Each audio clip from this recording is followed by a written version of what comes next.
India is a major export. See, India is called the IT superpower of the world, right? So, I mean, many times it is mentioned, IT. Why? Because we have the world's largest share of IT and IT-enabled services exports. I think our global market share is something like 60%.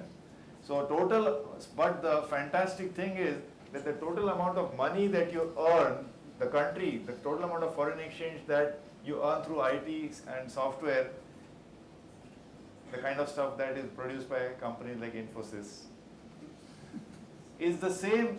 We earn the same amount by exporting diesel and petrol. But we are not called an oil superpower. We earn something like $60 billion on export of software, but we earn exactly the same amount by export of petrol and diesel. Do you know who these exporters are? That's right. But first bench was not allowed to answer the question. Yes, why, how did it happen? I just started by saying that what is the crisis? Fundamentally, the crisis in India, I think, is inflation. And it's making the currency go weaker. And it is making our dependence on, the one thing that we can't produce ourselves is oil. So we need to import oil. So therefore, we need foreign exchange. But just in 5 minutes now, I'm telling you that we are actually major exporters of oil. How did that happen? That's right. That's right. So there was a time when we actually had to import petrol and diesel. But slowly, because of industrialization, we now need to import only crude oil.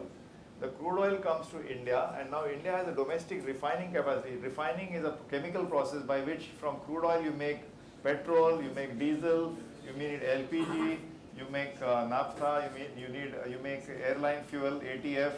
You make actually about 15 or 20 different kinds of products, including a rough, very blackish, thick substance called carbon black feedstock, from which we make carbon black powder, which goes into tires and which makes the rubber tire hard.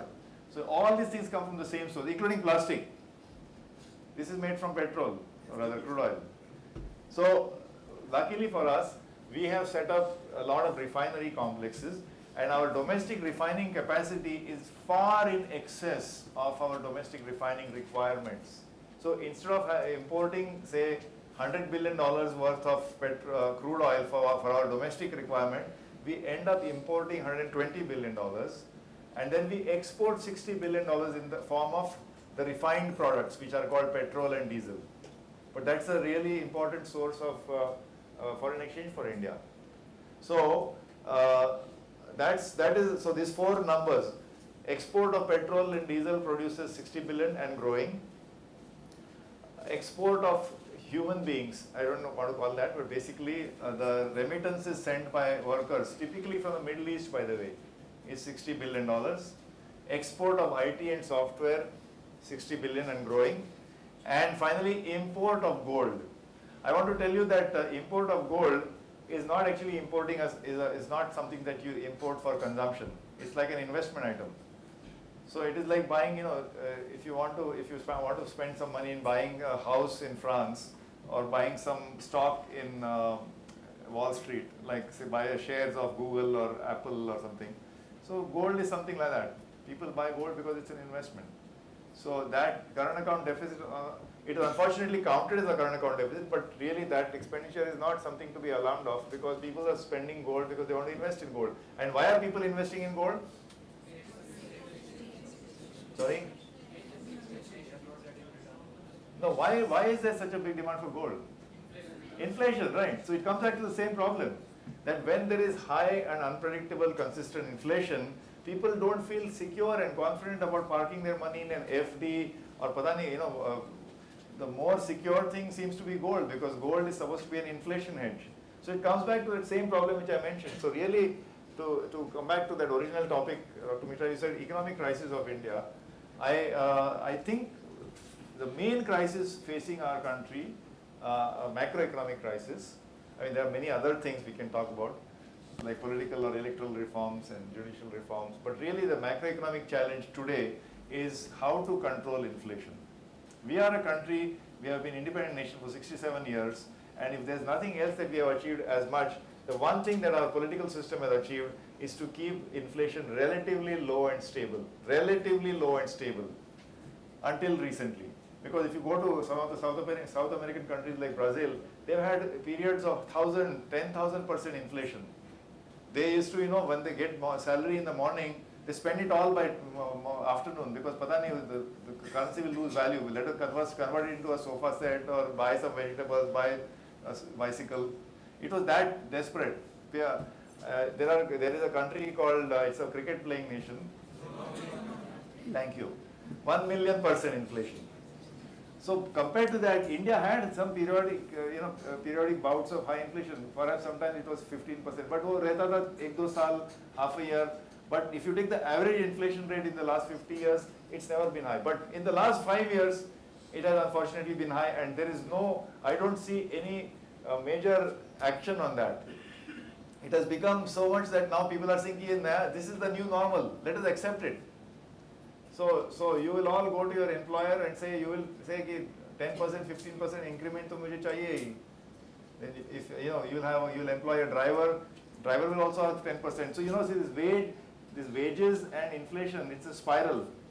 Because there is high inflation, you have to give higher increments, and because there are high increments, there is higher cost for everybody. That causes this spiral has to be broken. So this, I think, is the key macroeconomic challenge. So I think once we fix this challenge, of course it's caused by a variety of things. Why is our supply response not so good? Why is there such high fiscal deficit? Why are we spending money so recklessly and unproductively? Why is there so much expenditure on say elections or wasteful expenditure? Why is our domestic capacity for oil, producing coal or fertilizer or edible oils, forget about crude oil, but edible oils. We have to import large quantity of edible oil from Malaysia. So all these factors are contributory factors which build one story. The tip of the message is inflation. So we have to crack this problem. I'm not asking you to ask for a salary cut, but I'm saying I'm just asking you to be aware. And I feel that this is one of the central challenges, and we will judge our politicians or our policymakers or the Reserve Bank on this one metric, I think. And that will automatically reflect in the performance of the currency and performance of all other economic indicators, including your growth rate. So I'm going to stop here and then request you for questions. I think, so thank you.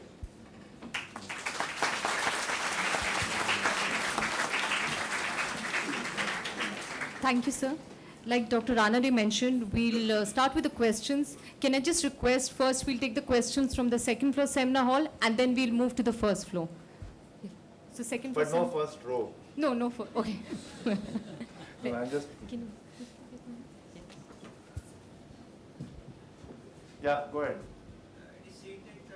And please keep your questions brief so we'll have more chance for more people to. Yeah, so his question is, for those of you who can't listen, I'll repeat the question. He said that small amount of inflation is good. So how do you explain that? Absolutely. I didn't say we should have zero inflation. In fact, we have to have some healthy inflation because people have to look forward to the fact that they're going to have some increment, some bonus next year. So similarly, when you're a producer, you're selling products, you want to see some growth in your profits, you want to see some growth in sales, and you want to see some growth in your realization, in your price realization. And in fact, the zero inflation is a dangerous thing because that can soon lead to deflation. Actually, in Japan, what was happening for a very long time, they had deflation. So when people go to the malls, they see big signs, 20% sale, 20% off. But because of deflation, they expect prices to come down further. So they postpone their purchases. They say, "Jate hain wahan pe? Nahi, I'll come back next week." So if everybody withholds consumption spending, the demand falls, so prices actually have to fall. And when they see prices are falling next week, bola tha na, to aur ek mahina rukte hain. So this deflationary spiral was what is going on in Japan. And therefore this new Prime Minister who came, Mr. Abe, he must have a lot of Abenomics. He said, he made only one promise to the voters. तुम मुझे vote दो, मैं तुमको inflation दूंगा. And he won. So his promise is that he will bring 2% inflation back to Japan. So you're right, you need to have some inflation, but we need to recognize that there is something called too much inflation. 10% is too much, 0% is too little. What is that golden point? for that, I mean, that's why we have experts. Yeah, sorry. Sir, there are two components of inflation, which is noise and signal. Signal being the core inflation, noise being food inflation. Right now, there is a risk of transmission of noise inflation into signal. My question is it possible? And if it is possible, what are the impacts? Now, your question is that inflation can be core and non-core, and what is the effect of that? Sir, my question is the risk of transmission of noise inflation, let's say, example, food inflation, to the core inflation, and what can be... No, this core and non-core language, I think you're using the word inflation with inflation transmission. Transmission is usually used for monetary policy, not for inflation. And this core and non-core language has come from America, because for them, the core inflation is minus food and fuel. See, almost everybody in America has a car, actually more than one car, and they go every morning to fill petrol, and they have food. But unka food plus petrol expense is less than 5% of their salaries, typically. So that is why it's called non-core, and that is highly volatile. Therefore, if the policy makers focus on that part, then they will be misjudged, because they need to focus on what they consider to be core inflation. But in India, for large majority, 90% of the Indians, 50% of their spending is just on food items. And if you include food and transportation and fuel related, 60% of your spending is on that. So for India, food and fuel is not non-core. So that categorization of core and non-core is not really relevant for India. We need to just look at the overall inflation rate, which is published by the government of India. It's called WPI based or CPI based. So yeah. Sir, I have a question related to currency. Why can't India also have a fixed exchange rate like China is having a 1:2? Because this question is, why can't India have a fixed exchange rate? ये जाओ छोड़ो ना इसको 54, 60, 42 ये क्या झंझट है? Just keep it. Let's announce the number 50 and we'll keep it forever. You want me to answer them? So why can't we do the same thing for onions? ये छोड़ो ना सारा कभी 80 rupees, 40 rupees. Just fix it at 16 rupees a kilo forever. Let's keep the price fixed at 16 rupees. Can we do it? How China is doing it, sir? They have China, we don't know how China is doing, and we don't know what kind of price. Just because China is doing it, we can't, by the way. The thing is that fixed exchange rates will extract such a huge price from you, such a huge cost from you that you will not know. It's like the same thing. If you fix the price of onion at 16 rupees, already that 1 rupee rice, I've heard, is already leaking out. मैंने सुना कि in Tamil Nadu you can buy rice for 1 rupee, even before the food security bill came. So that people are hoarding that 1 rupee rice and selling it for 10 rupees, and it's coming to Bangalore hotels. It is sold in Bangalore hotels. In Chhattisgarh you can get 1 rupee rice, and this has been running. Already that people find that 1 rupee का rice लेते हैं and they sell it for 15 rupees, और उस 14 रुपए के साथ they are buying liquor. So liquor consumption in Chhattisgarh has gone up by some 2000%, and that's a major source of excise revenue for the state government. The state government is खुश है एकदम. But this is the impact of price fixation. We cannot the exchange rate is nothing but the price of the rupee in the international market. So it is determined by supply and demand forces. And ultimately, the one critical factor which determines the strength of the rupee in the international market is what is the domestic inflation you have in your country. But if you try to artificially fix it, somebody will have to buy and sell surplus amount of dollars or not shortage of dollars. And you'll have to have such a huge war chest of dollars to subsidize that price. We don't have that. China has that. And one fundamental difference between China and India is that India has always been in deficit. China is always in surplus when it comes to import-exports. So I will take it from there. Yeah, that last one, yeah. So, hi sir, I am Shyam as one of the students here and an entrepreneur here came for a workshop. So my question would be related to that. Mike, please use mic. Thank you. So I'm not a student here, I'm an entrepreneur. That's why we won't hold that against you. Right, so thank you so much. So my question is very simple, that over years we have seen that manufacturing and production in India has gone down, and we were earlier a manufacturing country, and now we are more of a software development, which is coming from US and Europe, and recession has hit it, and now we are down on that side also. So I mean, what are the remedies we can take up wherein we can push ourselves more and focus on Okay, first of all, manufacturing in India has not gone down. over years? Manufacturing over the years has not gone down. Manufacturing as a percentage of GDP is some 16 or 17% today, and it was 16% in 1991. Yeah, so I mean, So as a percentage of GDP, Percentage, it has remained the same. Yeah. So therefore, if GDP has grown by 4 times, manufacturing also has grown 4 times. We used to produce about, I don't know, 800,000 vehicles. Today we produce 3 million vehicles. But you're right. So your larger point is, why is the share of manufacturing as a percent of GDP, why is it not rising up from 16 to 17 to 20? That is a very serious question, and in fact that is now the focus of national policy. We have a national manufacturing policy to raise the share of manufacturing as a percentage of GDP from wherever it is, 15 or 17 to 25 in the next 10 years. Why? Because one manufacturing job in, say, the auto sector or the steel sector can support 5 or 6 other service jobs. So typically you will, the downstream, suppose you're making steel, then there is somebody who will make steel coil, somebody, then there will be some, canteen, chai wala. So the manufacturing jobs typically are quote unquote higher quality jobs because they support a bigger ecosystem of other jobs. So that is the desire. Now, why are we stuck at 17%? Will require a very long answer. But basically, it's a combination of public policies, macroeconomic policies. For example, we have very such policies which do not encourage labor to be hired in manufacturing sector, because people once you hire somebody, you can't fire them. So the flexibility in labor laws is not there. Secondly, capital is artificially cheap. Please remember, if you, those of you have done, how many of you have done BA in economics? Some people have done. Thank you. So there's something in economics. You have this theory of production, which is labor and capital. So you mix labor and capital to produce output. But if capital is artificially cheap, then you will overuse capital. So we have industry which is over-capitalized and under-laborized. So there are various reasons.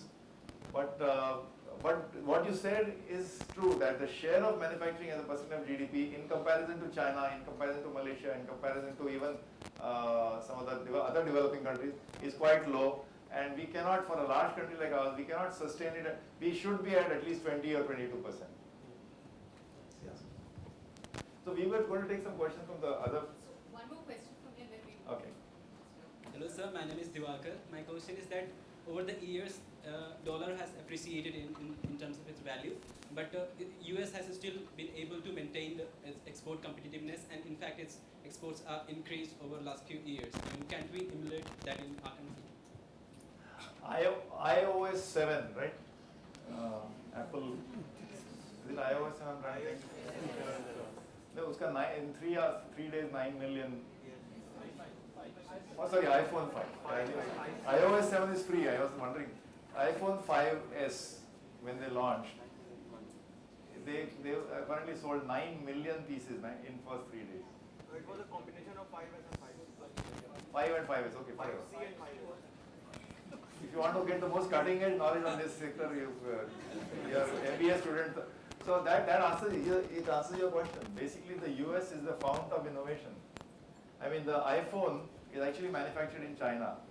$250 को $300 को शायद मिलता है, but Chinese people get to keep $3. $297 go back to America. It's yes, even though entirely thing is assembled in China, at a company called Foxconn. I don't know if you must have heard.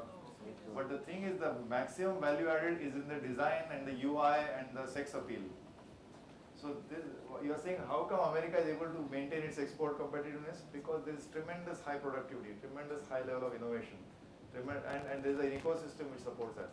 It's not true that they are always better at exports. I mean, it's not as if some of the main automobile manufacturing had almost got wiped out of America.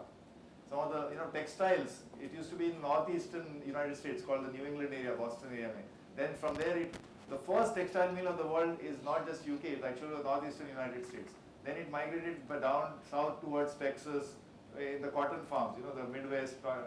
वहाँ से भी गायब हो गया. Then it went to Japan. Then Japan से गायब Korea. Korea से गायब. Now everything is in China. So it's not like all the manufacturing. There have been waves and waves of manufacturing era. But the American system is so fantastic that they're able to always come up with a new wave of products. And I think the Apple, incidentally, I don't know if you know that the number one brand in the world for many decades used to be Coca-Cola. And today, yes, number one brand is Apple. So Apple has actually overtaken the brand which has been number one for decades, and even number two is not Google. Number two is Google. See, Google is they just celebrated their 15th birthday. So they're a very young teenager company. But kahan se kahan chale gaye? So this is the secret of American competitiveness. So we'll take a couple of questions. Abhi, the other people, then. So we'll take the questions from the first floor seminar hall. Any questions from there? Is there anybody there? Yeah. Yeah, we can't hear you. Hi, sir. Can you hear me? Yeah, yeah. Sir, during our independence, 1947, the US to rupee was like $1 to right? That's not true, by the way. It was not 1 to 1, it was 1 to 3. So this was Mr. Modi's statement, and it was the fact is, you can check the record. The fact is, it was first of all tied to the UK sterling, not the US dollar, and it worked out to be, if you do the X ka Y to Z conversion, so the rupee was tied to UK sterling, and actually it works out to be $1 US dollar equal to 3 rupees. But what's your point? What's your question? During our working with American service, it was quite stable. It was like roughly rupee to $1. And at that time, Speak into the mic, please. He is not speaking into the mic. and in 60s, 70s, it was like only 60 rupee to $1. But when we started developing, like in reform came in 90s, after that, the rupee to dollar jumped to 60. It was a major factor. I mean, but rupee to No, speak into the mic. Don't look here and there. Yeah. and what were the causes that appreciated rupee so drastically after 90s? I mean, earlier in the 70s it wasn't depreciating that much. What is your question, please? My question is, during our independence period, the difference between US dollar and Indian rupee was quite less. Yes. But as we cost independence, Yeah. India wanted to develop phase with the gap increase. So the question is asking question, why is it that at independence was very close, now it is 60? Well, one very simple answer to that, of course, it's a lot of things happened in the last 65 years, including the fact that India became from a closed economy, we became an open economy, we had economic reforms, we reduced all import barriers. But one short answer to your question is that if the US economy was having an average inflation rate of 2% or 1.5% for 60 years, now you do the compound maths, and we had an average inflation rate of 6%, let's say. So the Indian rupee was losing value at the rate of 6% per annum over 60 years, and the US was losing purchasing power domestically at the rate of 2% per annum. You compound this 1.03 raised to 67. You'll find he'll explain much of the.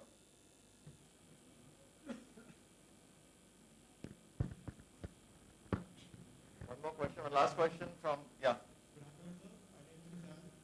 Please speak into the mic. A few days back, I read in the newspaper when the rupee was depreciating and it was around 60 or 61 or maybe 62. It was written that the depreciation mainly because of the sentiments in the industry or the economic world, amongst the economists and everyone. So my question is, how does the sentiments actually affect the value of the rupee? And they also predicted that it will go up to 68 and 69, that it will eventually decrease because it is because of sentimental. So how does that really happen? Yeah, so I told you that if you want to bring dollars into India, can you hear me? If you want to bring dollars into India, either you can, there are only 4 ways of bringing in. Either you sell something, this is called exports, or either you you export something, or you sell your property, we call it FII or FDI, or you borrow, which is called taking a foreign loan. Now this FDI and FII, when it comes into your country, especially FII which comes into the stock markets, that is governed by sentiment. So if you're not able to export, because we can't increase our exports overnight. No doubt we have become a major petroleum and diesel exporter, we are IT and software exporter, but you can't increase your exports in 1 week. Although now you are seeing because of the weak rupee, IT companies are doing better, textile companies, but basically if you want instant cash, instant reaction, Nothing like the FII. Stock market can go up in one day, next day it can go down. So the sentiment factor is the most strongest in the stock market. And so therefore, Mr. Rajan, what he did is he announced this wonderful thing for NRIs, that he said you bring, if you have a dollar deposit, I will give you free currency protection. I will subsidize your currency protection. So you bring $100 here. First of all, because you're an NRI, if you're an NRI living in, say, London or New York, if you put your money in the bank, you get 1% rate of return. The rate of interest is so low there, it's not even 1%, it's 0.5%. But if you bring those $100 to an Indian bank or a foreign bank in India, you get 7% return. So पहले 10 से होता है, but then they say कि हम लोग आएंगे यहाँ, but who knows, the rupee may slip to 75, 80 and then we will lose all that. So then he has offered them a currency protection. So now because of that, $10 billion have started coming in. That has just completely changed the sentiment. So you saw the rupee went from 60 to 70 and raced back to 70 to 60, partly because of this sentiment. So it's the sentiment thing acts basically in the FI. But Mr. Rajan has done this only to not only play with people's sentiment. It's ultimately that this stability of the rupee should let us handle the other macroeconomic challenges, which is, as I said, inflation, increasing industrial production and all that. Thank you, sir. Okay, thanks. Thank you.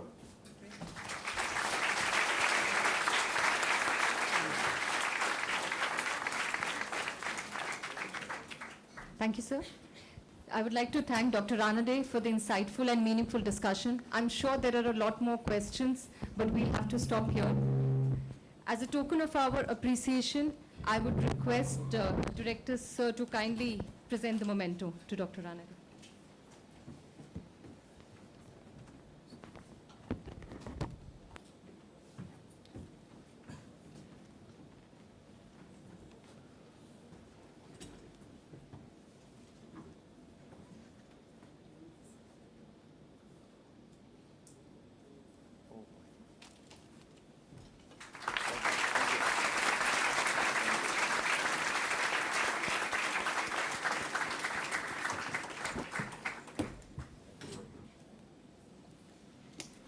I would now request Professor K.K. Krishnan, Chairperson, Center for Corporate Relations, and the faculty member of the Eco Chamber BIMTech to kindly deliver the vote of thanks.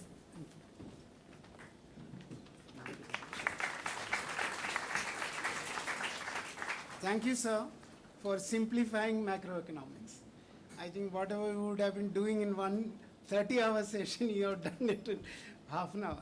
Thank you very much for the simplification. All of us today should feel few inches taller after listening to him, right? In an atmosphere with everyone talking down the economy, maybe not entirely for academic reasons, for political reasons, you have the real fix on the Indian economy. It isn't as bad as it was made out to be. He has proved it with facts and figures. I don't want to go through everything what he has said. I don't want to repeat what he has said. But including the explanation for role of sentiments is a mystery. Of course, behavioral economics would have explained that. And we have been discussing in various classes of the benign inflation, role of inflationary expectations. He has very dramatically explained the whole thing. Now we are able to understand the mysterious operations of the Indian economy a shade better. He has given a silver lining through the example of Infosys, right? He has connected the dots. Well, I was discussing with the students, the shutdown in the US government, which is imminent. Yeah. If the House of Representatives and Senate doesn't agree, I was telling them before this thing, it'll have tremendous implications for us, the IT guys. So many others will be affected. And you have very dramatically explained that, why Infosys comes or why it doesn't come. So thank you, sir, for the wonderful exposition. Thank you very much.